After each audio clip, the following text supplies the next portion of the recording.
Matapang na sinagot ni Pangulong Bongbong Marcos ang mga patutsada ni dating Pangulong Duterte. Anya, it's the fentanyl umano na iniinom ni Digong 6 years ago. It is highly addictive and it has a very serious side effects. Kaya daw siya nagkaganyan. PRRD has been taking the drug for a very long time now. I hope his doctors take better care of him than this. Hindi pinababayaan itong mga nagiging problema. Dating malapit na magkaibigan si Pangulong Marcos at former President Duterte, pero ngayon ay nag-away-away na sila. Ito ang patunay na dapat wag kang magtiwala sa kahit na sino dahil darating ang araw na tatraidorin ka. Walang preno ang mga binitawang tirada ni dating Pangulong Duterte laban kay Pangulong Bongbong Marcos kahapon. Bukod sa pagtuliksa ng umano'y nililutong People's Initiative ng administrasyon, ibinunyag din niya na matagal na raw nasa watchlist ng PDEA si PBBM. Yan ang pasabog ni dating Pangulong Rodrigo Duterte laban kay Pangulong Bongbong Marcos sa harap ng higit 50,000 dumalo sa One Nation, One Opposition Prayer Rally laban sa charter change sa Davao City kagabi. Nung ako'y mayor, pinakitaan ako ng evidence ng PDEA. Doon sa listahan, nandoon yung pangalan mo. Walang ibang ibinigay na detalye si Digong, pero 2016 pa nang huli siyang maupo bilang alkalde ng Davao City. Bago nahalal na Pangulo, wala siyang preno sa mga tirada kay Marcos. Bongbong bangag yan, kayong mga military alam ninyo yan. Lalo na yung nasa Malacanang, matagal raw pinilit na manahimik ng dating Pangulo. Pero sa kabila ng mabibigat na paratang na binitawan laban sa presidente, nanindigan ito na hindi siya hihingi ng tawad kay PBBM. Nang tanongin naman si PBBM kung totoong sangkot siya sa droga, ito ang kanyang sagot. But sir, can you categorically deny that you're involved in drugs para matapos lang? I won't even dignify the question. Okay. Ikaw bilang Pilipino, sino ang papanigan mo? Si Duterte o si Pangulong Marcos? Isulat ang inyong reaksyon at komento. Sino po ang nag-lead ng pag-serve ng search warrant? Mr. Chair. Mr. Chair, I'm the team leader during the implementation of the search warrant, Mr. Police Lieutenant Colonel Jolet Guevara, Mr. Chair. Guevara? Yes, Mr. Police Lieutenant Colonel Guevara? Yes, Mr. Chair. Okay. Based on the report, sinerve niyo yung search warrant on September 16 at around 1 o'clock in the morning. Tama ba? Yes, Mr. Chair. Nabanggit din sa report na dina-activate ninyo yung body-worn camera. Yes or no? I have no personal knowledge of that, Mr. Chair, because I'm not the one who's handling the body-worn camera. But my instruction is to adhere with the MC regarding the handling of body-worn camera, Mr. Chair. So are you telling us na hindi mo alam pero ikaw ang team leader ng pag-serve ng search warrant? Yes, Mr. Chair. But okay. My instruction during the briefing, Mr. Chair, is very clear to adhere with the guidance regarding the usage of body-worn camera, Mr. Chair. Mr. Chair, pwede po bang patayuin natin yung mayroong body-worn camera during the I think the one assigned with the body-worn camera was Patrolman Acosta. Yeah, ayan si what's her name? Julie. Patrolwoman Acosta, sir. Julie Acosta. Speak louder, please. Kyra Acosta, sir. Ayun, siya yung assigned sa body-worn camera. Kaso yung isa lang. So, isa lang. Camera. Dapat at least dalawa yan in accordance with the ruling of the Supreme Court. So, very clear na may lapses na agad doon, Mr. Chair. Policewoman Acosta? Yes po, Your Honor. Mr. Chair, pwede po bang malaman kay Policewoman Acosta bakit niya din-activate yung body-worn camera?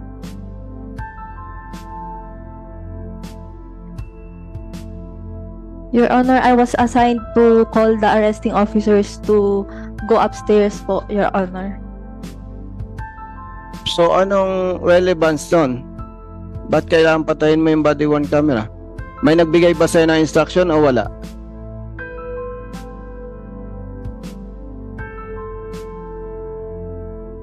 Meron, wala? Tinatanong ka, Please be reminded, Patrolwoman Acosta, under oath kayo. May nagbigay sa'yo na instruction to deactivate body worn camera or wala? Yes, Your Honor.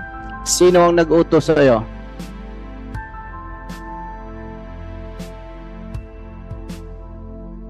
Police Major Quijano, Your Honor. Police Major, Quijano, Your Honor. First Police Major Quijano. Quijana. Is it true na nagbigay ka na instruction to deactivate body worn camera of patrolwoman na Acosta? Your Honor, Please answer the question, yes or no? no, Your Honor. So, sino nagsisinungaling sa inyo? Siyempre, contradicting yung inyong response reply. Wala po akong instruction, Your Honor, na i-off yung camera namin. Patrolwoman na Acosta. Totoo o hindi na inutusan ka ni Colonel Quijana? Totoo po, Your Honor. Okay. Sino ang nag-cut ng digital video recorder? Sa pagkakaalam mo, okay, Mr. Chair, somebody's raising his hand. You're asking about the, Congressman Busita, you're asking about the CCTV. Yes. Okay, Yes, Mr. Chair. Sige, go ahead. Sino may kinalaman dun sa pagpuputol ng CCTV sa loob ng Unit 1811? Sige, you're raising your hand. Please state your name and your position. I'm Patrolman Cariaga from DSOU and ako po yung nautusan na ikat po yung CCTV set. Sinong nag-utos sa'yo? Patrolman Cariaga. Police Major Quijano po. Oh, 2 points. Police Major Quijana. Nagsisinungaling din ba ito si Patrolman Cariaga? No, Mr. Chair, before I continue with my interpellation, gusto ko lang po sabihin sa lahat, ang alleged victims dito, Chinese nationals. 4 females, Chinese national. Tayo, pare-parehong Pilipino. Retired police ako, police kayo. Pero kailangan suportahan natin yung House Resolution ni Honorable Vice Chairman Acop.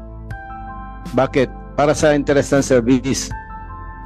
Regardless kung Chinese o Pilipino yan, kailangan tamang trabaho. Kaya nandito tayo. Hindi tayo magkakaaway dito. Kailangan lang yung mali, may correct na para hindi na maulit. And nandiyan si General Acop, si Congressman Bustos, dati kaming pulis Huwag tayong maglokohan.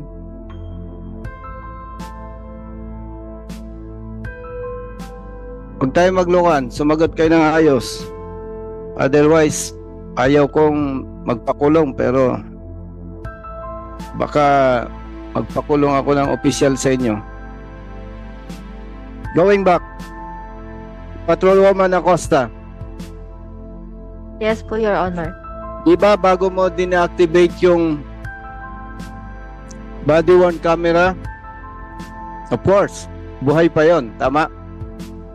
Yes, Your Honor. Sinasabi mo na nag-utos sa'yo si Major Quijana, tama? Yes, Your Honor. Siya yung direktang nagbigay na instruction sa'yo? Yes or no? Yes, Your Honor. So, marirecall mo ba kung ano yung eksaktong sinabi niya nung nagbigay siya ng instruction sa'yo? Your Honor, sinabihan po ako na tawagan po yung mga arresting officers po para umakyat na po doon. Excuse me. Baka ipasama kita ipakulong sa for contempt. And Ang tinatanong ko sa'yo, ano yung nare-recall mong instruction sa'yo na para i-deactivate mo yung body worn camera? yun po Your Honor. Sinabi po sa akin, Your Honor, na tawagan po yung arresting officers at doon ko po tinanong, Sir, Your Honor, kung pwede pong patayin yung BWC. Mr. Chair, pinapaikot tayo nito si Policewoman Acosta Sinabi mo, ang may instruction na deactivate yung body worn camera si Major Quijana. Paano mo nasabi na nagbigay siya ng instruction samantalang ang sinasabi mo may pinapatawag sa'yo na arresting officers? Your Honor, bago ko po patayin yung BWC, yun po yung instruction sa akin, Your Honor. O sige, tapos bumalik ka. Pagkatanong ko po nun, Your Honor, pinatay ko na po yung BWC, saka ko po tinawagan yung arresting officers, Your Honor. Makikita po doon, Your Honor, sa CCTV po. Hindi, paano mo ngayon sasabihin sa committee na to na si Major Quijana ang may instruction sa'yo? Sa kanya po ako nagtanong, Your Honor. Anong itinanong mo sa kanya? Kung papatayin yung BWC, Your Honor. Anong sabi niya? Yes po, Your Honor. Paano mo siya tinanong? Kung pwedeng patayin yung BWC, Your Honor, since tatawagan ko po yung arresting officers, Your Honor. Policewoman Acosta, Yes, Your Honor. bigyan ka namin ng chance na umayos ang sagot mo, ha? Paano ka? Kasi ayaw mong sabihin yung totoo no? Alam mo, kahit mabait tayo, napipikon din tayo, no? Kasi parang nagsisinungaling ka Pag hindi mo ayusin, believe me, papakulong kita ngayon. Nagtanong ka kay Major Quijana o hindi?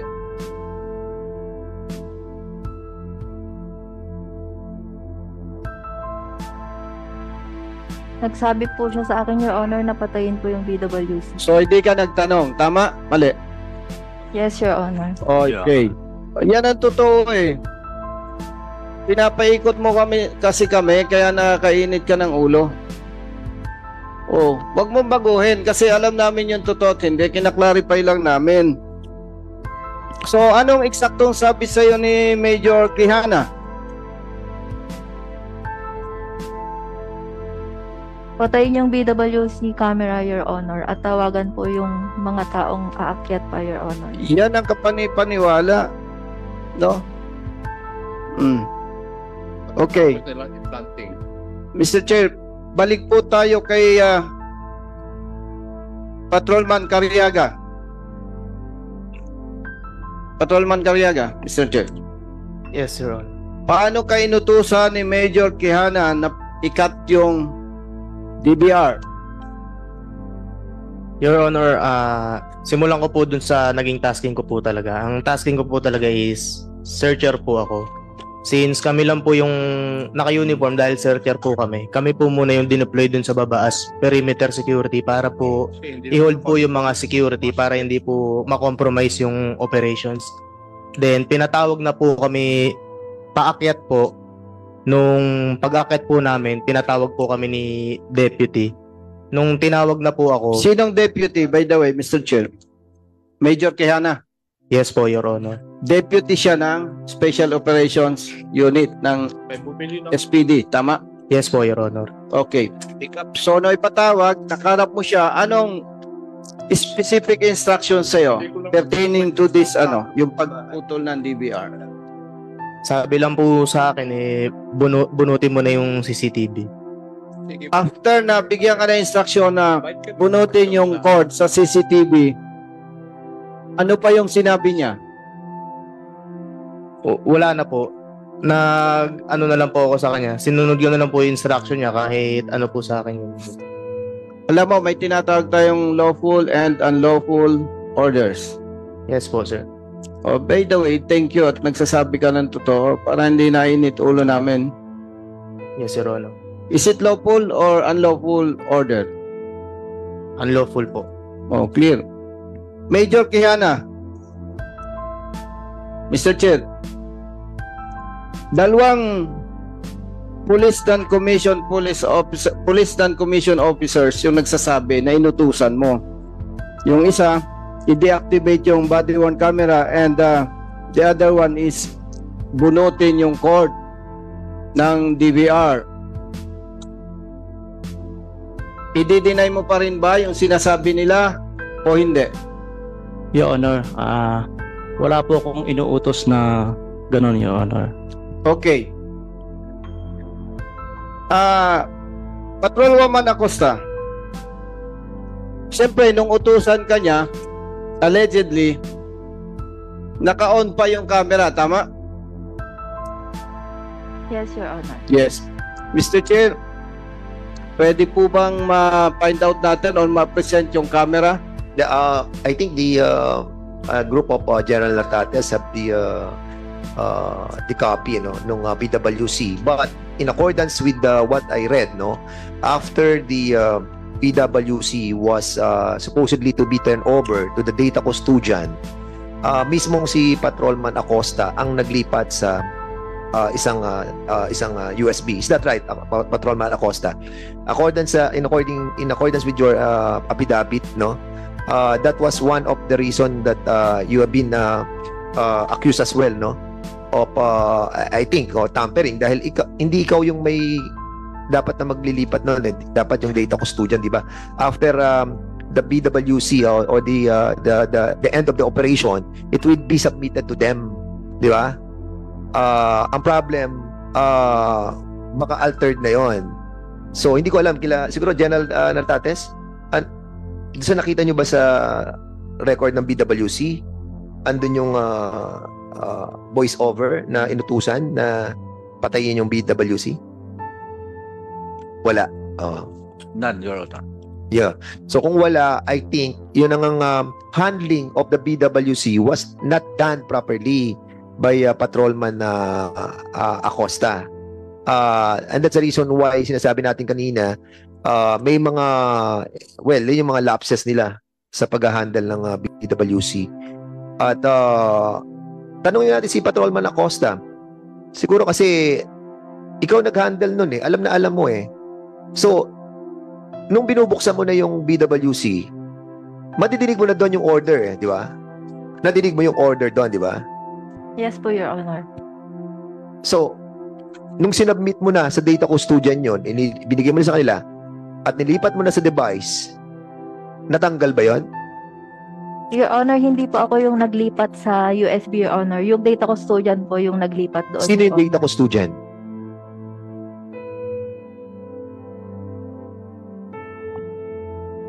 Data custodian, alam nyo yun. Okay, magtuturuan pa ba kayo? Sino yung may hawak nung kopya? Your Honor, ang nagre-receive po kasi nung body worn camera after ng operations is yung duty po namin dun sa may taas. Sino duty at that time? Si Pat Taguba po. Sino? Patrolwoman Taguba. Taguba? Opo. Kasama ba siya dito sa operation? Hindi. No po, duty po siya dun sa may taas namin, sir. So, doon mo itinurn over sa command center po. Doon po kasi nanggagaling yung BWC namin. Doon din po namin sinusurrender, Your Honor. Okay. So, right away, pagdating dito sa end ng operation, pagbalik nyo sa SPD, isinurrender mo ba yan? Dito tingnan mo yung affidavit mo kasi baka mamaya magkamali ka. Kasi dito sa affidavit na I read, ikaw naglipat, tapos ibinigay nyo sa data custodian. Yun ang pagkakabasa ko. Correct me if I'm wrong. Kasi pag iba sinabi mo, tapos binasa ko uli mamaya yun, it can be cited for contempt, ha? Sige, go ahead. Patrolman Acosta. Nilipat mo ba? Ikaw naglipat? This is the right time for you to answer rightly, ha? Kasi pag na-compare namin yan, natatandaan ko, doon sa affidavit mo, inilipat, tapos saka dinala sa data custodian. Ang tanong kasi doon, ang susunod namin tatanong, kung wala nakita sila General Nartates, ibig sabihin, may nagtanggal bago nyo sinabmi sa data custodian. Aminin nyo na kung kasi malulubog kayo lalo. Your Honor, yung BWC po kasi na-extract lang po yun, Your Honor, doon po mismo sa message center, Your Honor. Hindi po kami pwedeng mag-extract doon, Your Honor. So in other words, hindi ikaw naglipat nung from body-worn camera, nilagay nyo sa pinaka-mother unit, tapos yung data custodian na nakakita nun.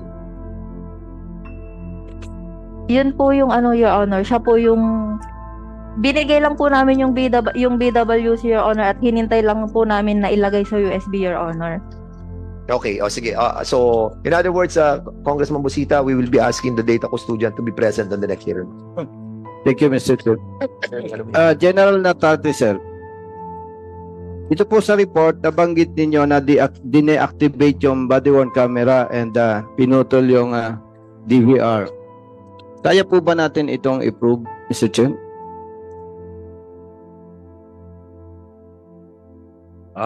Yes, Your Honor. Mr. Chair, kailan po kaya ma-approve ng Honorable Regional Director ng NCRPO yung sinasabing dine-activate and kinat na DVR? When kaya po? When? Yes, Your Honor. Actually, during the conduct of investigation and full-blown investigation, we're able to secure the DVR or the CCTV, including the footage of it. Okay. Thank you, Mr. Chair. So, kailan po natin ma-present yon, yung video na yon? Video footage, Mr. Chair. Yes, Your Honor. We can present now about the CCTV footage inside the premises where they search, including the CCTV footages outside the building or at the parking, at the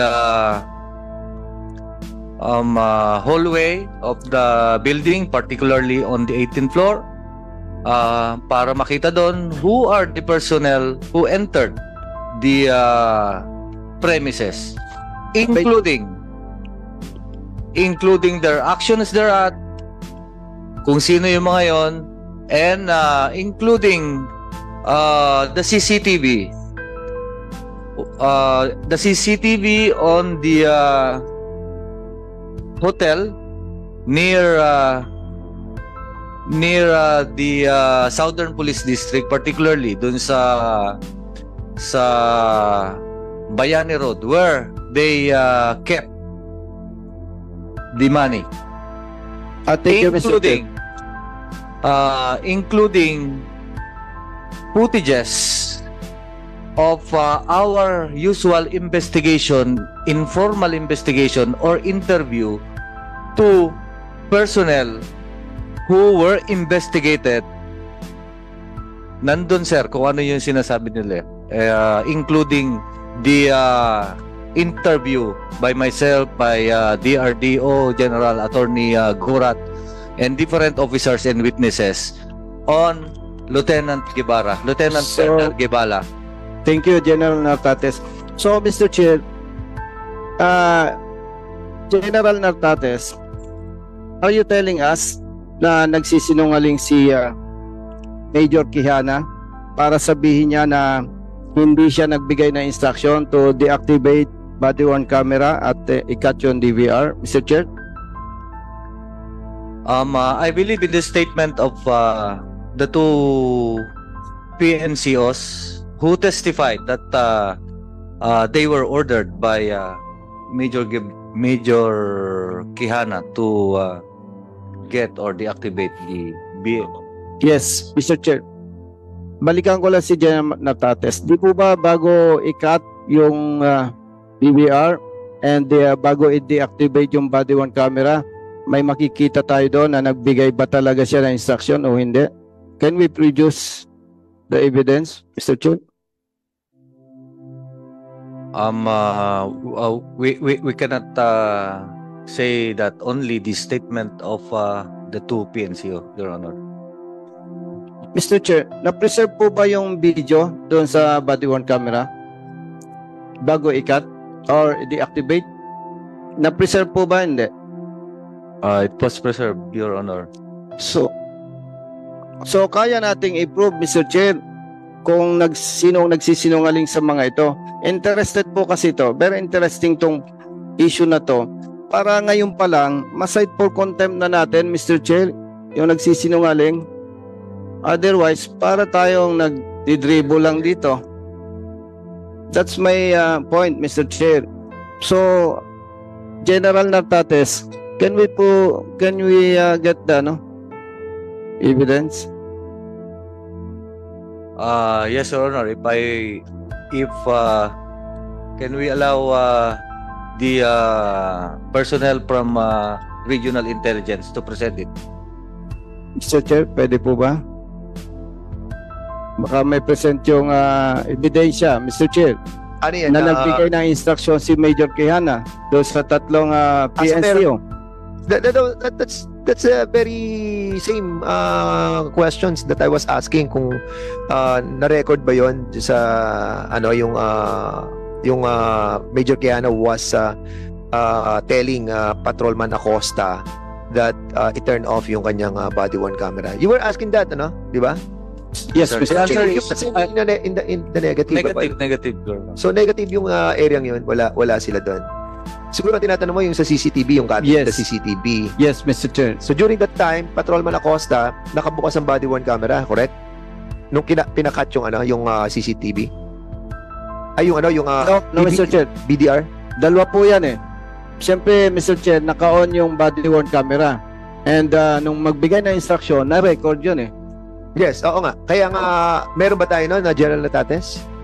Doon sa body-worn camera? Na ino-order yung pag-cut nung... Wala, Your Honor. None, Your Honor. Dali. Yung bang body-worn camera, meron siyang voice over, di ba? Meron siyang voice recording, di ba? Yes, So, Your doon sa inyo review, wala yung... ganong Negative, Your Honor. negative. Okay, negative, Congressman. So kung gano'n, Mr. Chair, talagang magiging hati yung opinion po ng PNCOs whether alin yung totoo, yung report ng RD or ng District Director. Kasi sinabi nga po dito na binigyan ng instruction, dine-activate yung body-worn camera at kinat yung DVR. Anyway, mag-proceed na lang po ako doon sa next clarificatory questions ko po, Mr. Chair. Yung po bang sinasabing recovered or seized firearms with 2 magazine, yung po ba ina doon sa search warrant, Mr. Chair?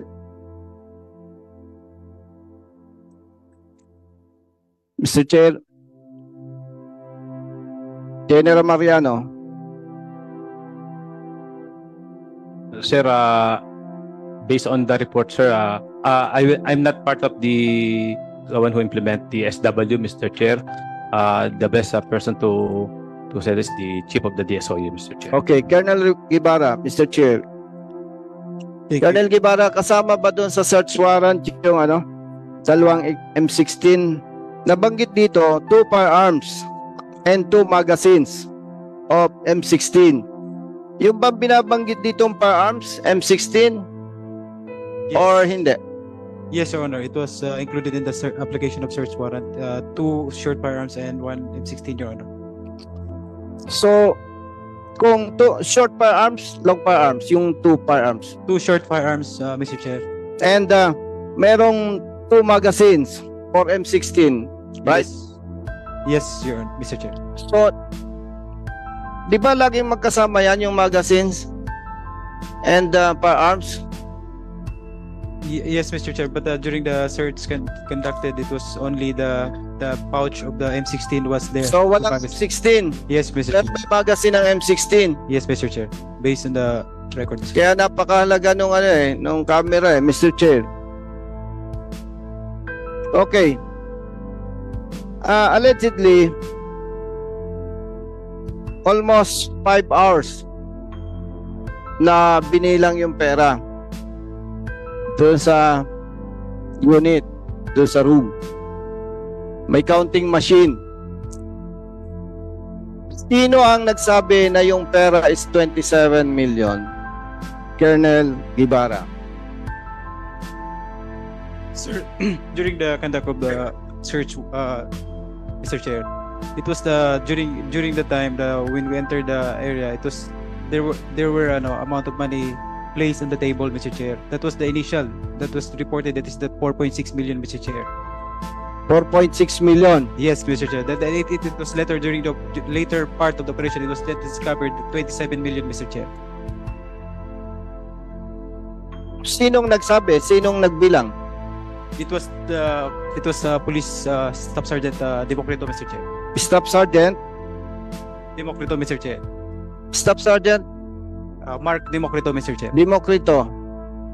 Where is he? Mr. Chair. Staff Sergeant Democrito. Yes, Your Honor. 4.6 million and 27 million. Yung pinag-uusapan natin dito, tama? Yes, Your Honor.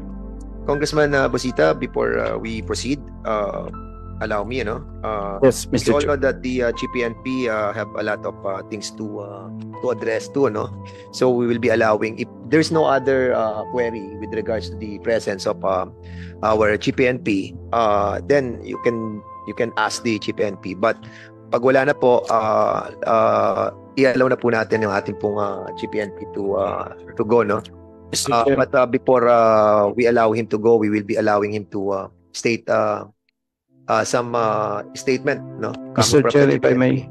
Yes. Gusto ko lang magpasalamat po kay Chief PNP dahil yung matagal ng malpractice sa PNP na yung technical officers nilalagyan ng line officers, pero yung technical officers hindi pinapayagang ma-assign sa line units. Ang tagal na po ng malpractice, Mr. Chair. Pero si Chief PNP lang po ang nag-ayos niyan. Kaya, Mr. Chair, gusto ko lang po magpasalamat on behalf of technical officers of the PNP. PNP, maraming salamat.